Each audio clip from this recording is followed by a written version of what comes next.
اور خوب کہا ہے امین جیلانی مرحوم نے، میری قسمت کا میرے خدا تو اگر دور کر دے اندھیرا تو کیا بات ہے، سب کہہ دو ماشاءاللہ۔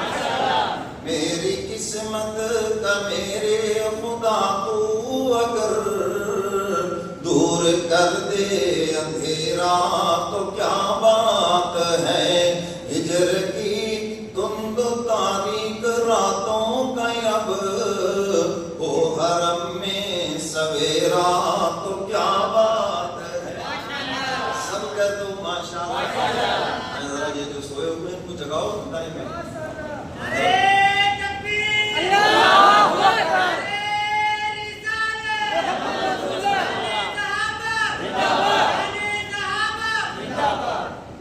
میری قسمت کا میرے خدا تو اگر دور کر دے اندھیرا تو کیا بات ہے، ہجر کی تند تاریک راتوں کا اب او حرم میں سویرا تو کیا بات ہے۔ اللہ ہم سب کو بار بار حاضری کی توفیق عطا فرمائے۔ انہوں نے آمین کہا، جائیں گے انشاءاللہ، نہیں بولے ابھی بھی سوئے پڑے ہیں، وہ 2050 میں جائیں گے اگر زندہ رہے تو۔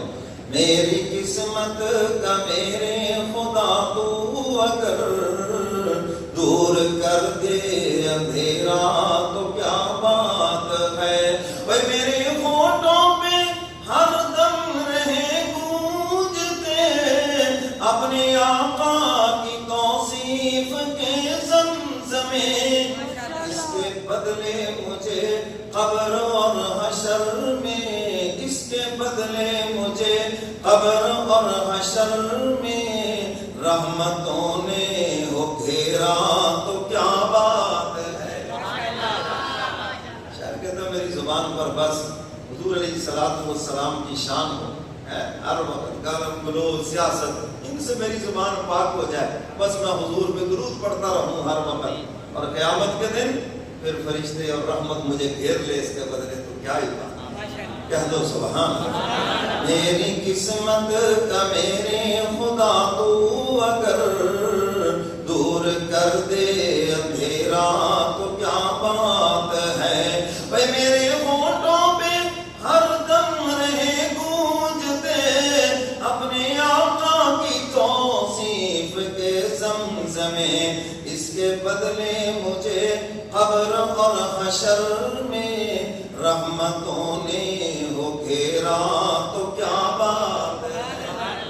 میری قسمت کا میرے خدا تو اگر دور کر دے اندھیرا تو کیا بات ہے۔ آگے شاعر کیا کہتا ہے، اے خدا جسم پر بازوؤں کی جگہ اپنی قدرت سے تو پر لگا دے مجھے، دن کو اڑتا پھروں گرد کعبے کے شب، دن کو اڑتا پھروں گرد کعبے کے شب، ہو مدینے بسیرا تو کیا بات ہے۔ شاعر کہتا ہے الہ العالمین اگر بازوؤں کی جگہ پر لگ جائیں، سارا دن اڑ کر بیت اللہ کا طواف کروں، اور جب شام کو تھک جاؤں تو مدینے آ کے سو جاؤں، سب کہہ دو سبحان اللہ۔ میری قسمت کا میرے خدا تو اگر دور کر دے اندھیرا تو کیا بات ہے، وہ حشر میں شافع حشر کے فیض سے کام بن جائے میرا تو کیا بات ہے۔ کہتے حضور کی سفارش سے قیامت کے دن اگر میرا کام بن جائے تو کیا ہی بات ہے۔ اللہ ہم سب کو نصیب فرمائے۔ میری قسمت کا میرے خدا تو اگر دور کر دے اندھیرا تو کیا بات ہے، وہ نیکیوں سے تو دامن ہے خالی میرا، ایک امید پر محاصرہ ہے فقط. شاعر کہتا ہے کہ نیکیوں سے دامن خالی ہے لیکن ایک امید ہے. کیا امید ہے؟ آگے سنو. حشر میں شام حشر کے فیض سے، حشر میں شام حشر کے فیض سے کام بن جائے میرا تو کیا بات ہے. میری قسمت کا میرے خدا تو اگر دور کر دے اندھیرا تو کیا بات ہے. ہجر کی تند و تاریک راتوں کا اب ہو حرم میں سویرا تو کیا بات ہے. وہ رشک میرے مقدر پہ کرنے لگے سب فرشتے بھی حوریں بھی غلمان بھی. حضرت کہتے ہیں کہ فرشتے حور و غلمان میرے مقدر پہ رشک کرنے لگے. سبحان اللہ. کب کرنے لگے؟ سنو کیا کہتے ہیں. وہ رشک میرے مقدر پہ کرنے لگے سب فرشتے بھی حوریں بھی غلمان بھی. کمنی والے کے قدموں میں یوں جا کے میں، کمنی والے کے قدموں میں یوں جا کے میں ڈال دوں اپنا ڈیرا تو کیا بات ہے. حضور کے قدموں میں جا کے ڈیرا ڈال دوں، وہاں بسیرا کر دوں. پھر تو سب میرے اوپر رشک کرنے لگے. اور وہاں پر جو ڈیرا ڈالنا ہے یہ کوئی معمولی بات نہیں. یہ دیکھو نا ایک ہاتھی آ گیا روضہ رسول کے اوپر اور آ کے کہتا ہے الہ العالمین یہ تیرے محبوب کا روضہ ہے اور میں تیرے محبوب کا امتی ہوں. اے الہ العالمین یہاں پر وڈیروں کی قبروں پہ لا کر غلام آزاد کیے جاتے ہیں، یہاں پر غلاموں کو رہائی ملتی ہے. اے الہ العالمین اس دھرتی پہ سب سے بڑے تو تیرے کمری والے پیغمبر، سب سے بڑے تو تیرے محبوب ہیں اور میں تیرے محبوب کے روضے کے اوپر کھڑا ہوں. اے الہ العالمین اگر آپ میرے گناہوں کو معاف کر دیں آپ کا محبوب خوش ہو جائے گا. اور مولا اگر آپ مجھے میرے گناہوں کی سزا دیں تو پھر آپ کا بھی دشمن اور محبوب کا دشمن شیطان خوش ہو جائے گا. رب کو منانے کا ڈھنگ بھی کسی اللہ والے سے سیکھو، ایک لمحے میں کام بن جائے گا. تو یہی عرض کر رہا ہے کہ مولا اگر آپ سزا دیں گے تو پھر آپ کا دشمن شیطان اور آپ کے محبوب کا بھی دشمن ہے شیطان، وہ خوش ہو جائے گا. اور اگر آپ مجھے معاف کر دیں تو آپ کا محبوب خوش ہو جائے گا. اب آپ کی مرضی ہے معاف کر کے محبوب کو خوش کریں یا پھر سزا دے کر محبوب کے دشمن شیطان کو خوش کریں. سبحان اللہ. تو آپ تعالیٰ نے تو وعدہ محبوب سے کیا ہے نا، والا سوف یؤتیک ربک فترضی، ہم اتنا دیں گے آپ راضی ہو جائیں گے، خوش ہو جائیں گے آپ. اور امت کے بارے میں حدیث مبارکہ میں صراحتاً موجود ہے کہ میرے محبوب امت کے بارے میں ہم آپ کو خوش کر دیں گے. اللہ نے تو محبوب سے وعدہ کیا ہے. اب دیکھو یہ درخواست یہ دے کے جا رہا ہے. صبح تہجد کے وقت مسجد نبوی میں آیا، دیکھا تو ایک صاحب باہر آنے والے کا چہرہ دیکھ رہے ہیں اور جب یہ صاحب آئے تو بازو پکڑ لیا اور پوچھا بتاؤ بھی کل کیا درخواست دے کر گئے تھے.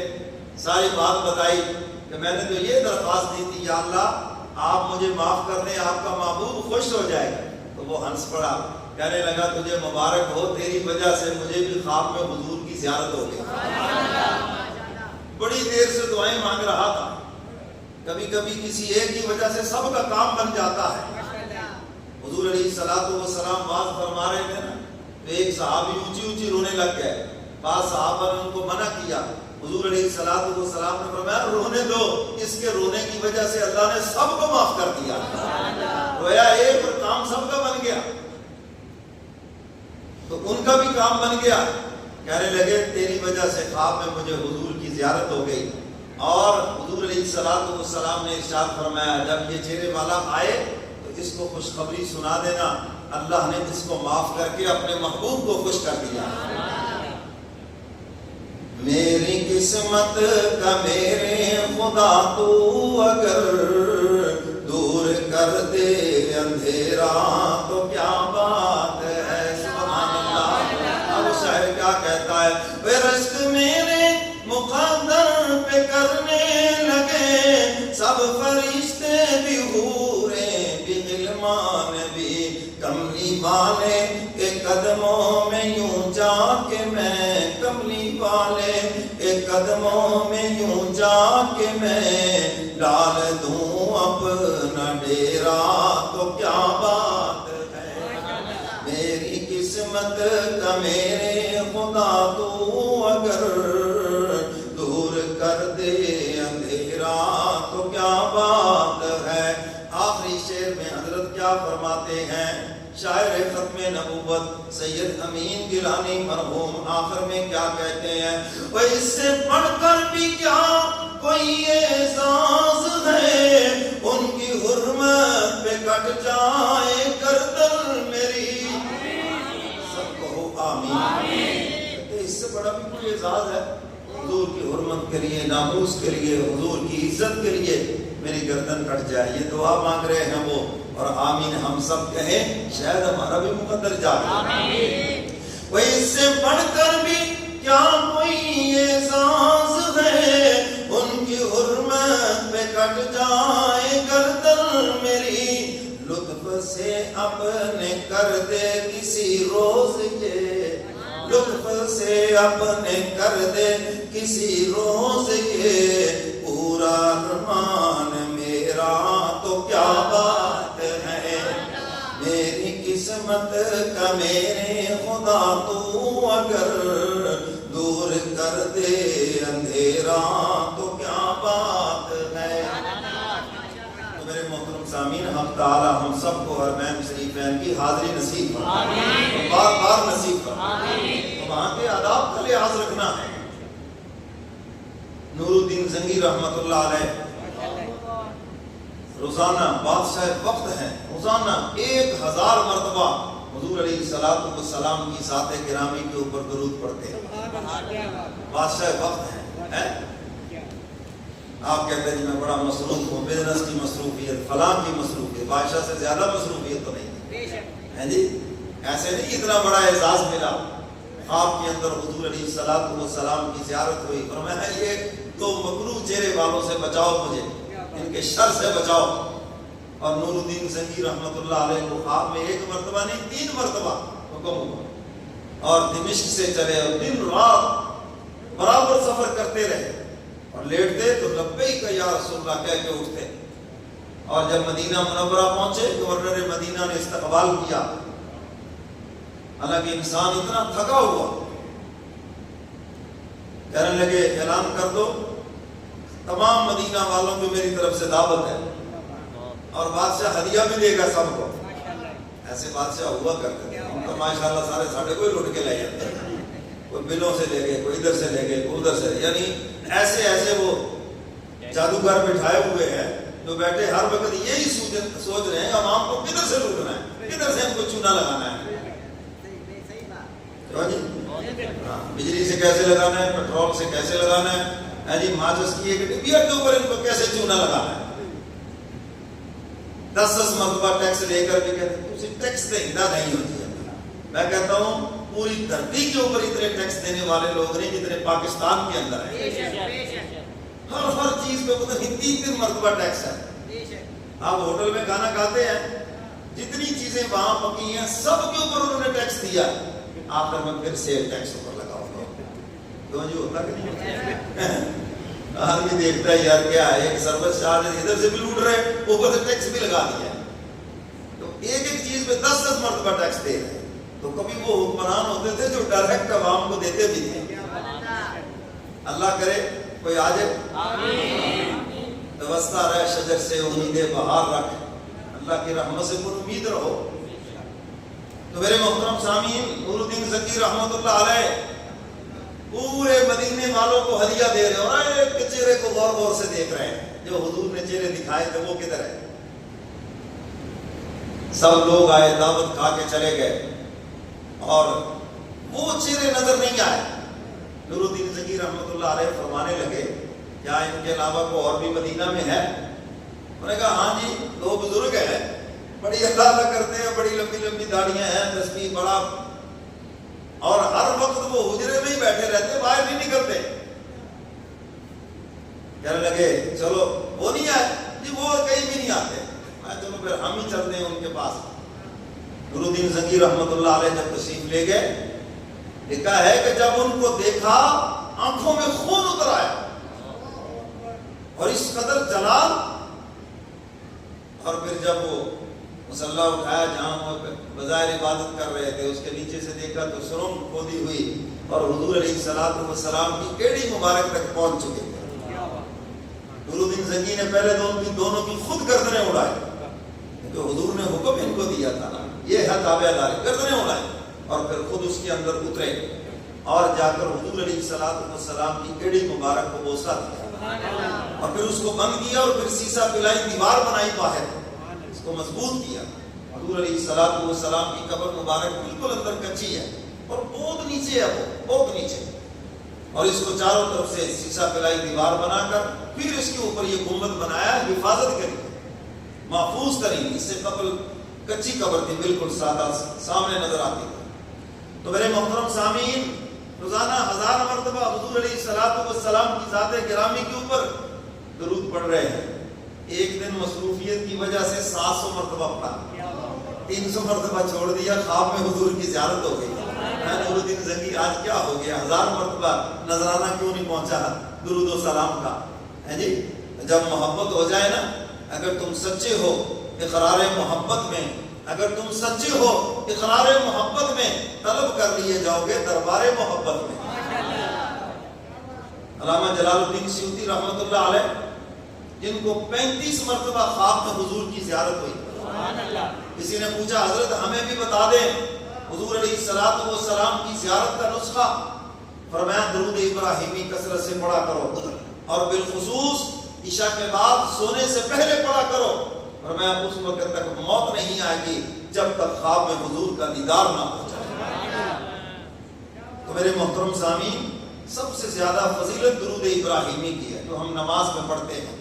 کیونکہ حضرات صحابہ کرام نے پوچھا تھا نا کون سا درود پڑھے، کیف نصلی علیک، سلام کا طریقہ تو سیکھ لیا کہ ہم نماز میں السلام علیک ایھا النبی التحیات میں ہم پڑھتے ہیں. درود کیسے پڑھیں؟ تو اس کے جواب میں حضور علیہ الصلوۃ والسلام نے درود ابراہیمی پڑھ کر سنایا، جس میں فرمایا میرے اوپر، میری آل کے اوپر، میری دادا ابراہیم کے اوپر درود.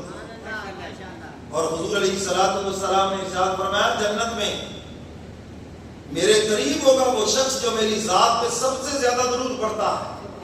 اور جمعہ کے دن تو ہمیں حکم دیا گیا ہے کثرت سے درود پاک پڑھیں. تو میرے محترم سامعین، جو حضرات اس میں پہلے غفلت کرتے تھے، میں ان کی خدمت میں یہی گزارش کروں گا، یہ مقبول ترین عبادت ہے، مقبول ترین. ریجیکٹ کی کوئی گنجائش ہی نہیں، کوئی شک شبہ ہی نہیں ہے کہ یہ عبادت جو ہے وہاں پر قبول نہ ہو، رد کر دی جائے. نہ یہ قبول ہی قبول ہے. تو اس لیے درود ابراہیمی کو لازم پکڑیں. یا اور جو حدیث مبارکہ سے درود شریف ہیں صلی اللہ علیہ وسلم، آپ مختصر پڑھنا چاہتے ہیں یہ بھی پڑھ لیں. صلی اللہ علی النبی الامی، یہ پڑھ لیں. اللہم صلی علی سیدنا و مولانا محمد مبارک وسلم وسلم، یہ پڑھ لیں. اسی طرح اور بھی کچھ درود پاک ہیں جو حدیث مبارکہ سے ثابت ہیں، ان میں سے کوئی بھی پڑھ لیں. اور اگر آپ چاہتے ہیں کہ میں سب سے اوپر رہوں، وہ درود پڑھوں کہ جس کے برابر کوئی درود نہ ہو، تو پھر وہ درود ابراہیمی ہے، اس کے برابر کوئی بھی درود نہیں. اس کی کثرت کریں. رات کو سونے سے پہلے کم از کم 10 مرتبہ تو ضرور پڑھیں. کوئی چیز مشکل ہے؟ کرتے ہو وعدہ، کوشش کریں اور اس سے نیند بھی خوب آئے گی. دیکھ لینا، جو کہتے ہیں نا کہ نیند کا مسئلہ ہے، درود پڑھیں، دیکھنا خدا کی رحمت نازل ہوگی، سکون آ جائے گا، سکینہ بھی نازل ہو جائے گی، آ جائے گی نیند اسی وقت. اور اسی طرح لکھا ہے اگر ہاتھ پاؤں سو جائے فرمایا درود ابراہیمی پڑھ کر پھونک مارو، اسی وقت ٹھیک ہو گئے. اور یہ میرا اپنا مجرب ہے، تجربہ ہے. بیٹھے بیٹھے ہاتھ پاؤں سو گئے، جن کا کولیسٹرول بڑا ہوا ہو ان کے ہاتھ پاؤں بہت زیادہ سوتے ہیں، رات کو سوئے ہوئے کو ہاتھ ایک طرف نیچے آ گیا، سو گیا، درود ابراہیمی پڑھے بار بار، کیونکہ اس اعضاء کے اوپر انشاءاللہ اللہ فضل فرما دیں گے. آج بھی عربوں کے اندر اگر کبھی لڑائی ہو جائے نا تو وہ ایک دوسرے کو آگے پتہ کیا کہتے ہیں، صلی اللہ علیہ النبی، حضور پہ درود پڑھو، حضور پہ درود پڑھو، حضور پہ درود پڑھو.